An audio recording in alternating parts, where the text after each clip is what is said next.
Hi, everyone, and welcome to this next part of Athanasius on the Incarnation. Today, we're going to talk about sections 2 and 3. Athanasius jumps right into his discussion on creation in a very brief way because he's wanting to move on to his discussion on recreation. But before he goes there, he discusses three different philosophical approaches that are common in his day. And it is attested through Cicero and others that Epicureanism, as the first one Athanasius tackles, it was actually very popular among the common populace or the uneducated peoples.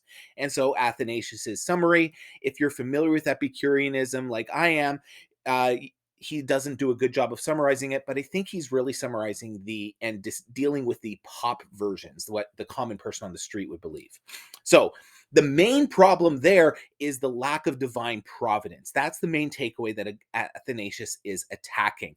Epicureans did not believe that God was involved or the gods actually cared or are guided and had any providence in reality.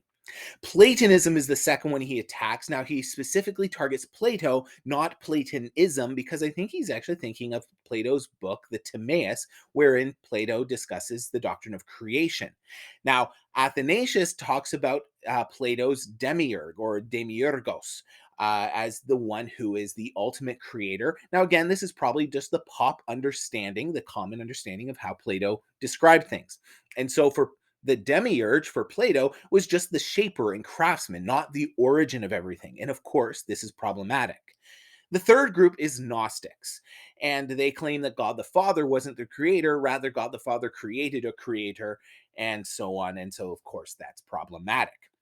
Athanasius's main point in section 2 is that God alone is the one creator and origin of all things, and he providentially guides and shapes all things. So now we've summarized what is wrong, he moves on to now what is right. And he cites from different authorities Genesis 1, from the Shepherd of Hermas, and from Hebrews 11, where he attributes that to Paul. From the Shepherd of Hermas, he says, quote, "First of all, believe that God is one, the one who created and shaped all things, the one who made from non-being into being." And the way God did this, Athanasius says, quote again, "He made all things from non-being through his own word, our Lord Jesus Christ." And that's a key point there, that everything came from God through the word. And so we're getting into the divine dilemma, which we will unpack in next video. And so the word, Jesus Christ, is being the means by which God creates, is a key element there. And then, especially now, we come to humanity as the pinnacle of this creation that he made, quote, according to his own image.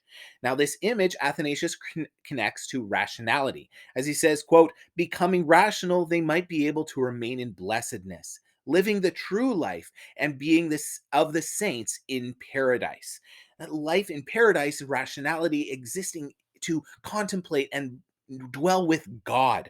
That's the main purpose of humanity, created to live blessedly in God's presence with him forever. Except with rationality, necessarily, we also have free choice. Now, this is part of where the problem comes in. Not that free choice is problematic, but that free choice opens the door for a problem wherein humanity is able to turn away from God, which is against the nature of what we are created for. That we have the ability to say, no, I'm not going to do what I'm designed for, like a fish having the ability to jump out of the water and live in the sand or in a desert. It's like we have that ability through free choice in according to this is a common thing in the church fathers. So then, despite the beauty and the paradisal life as per our created nature, we turn from that, we turn from our creator and, quote, remain in the corruption of death.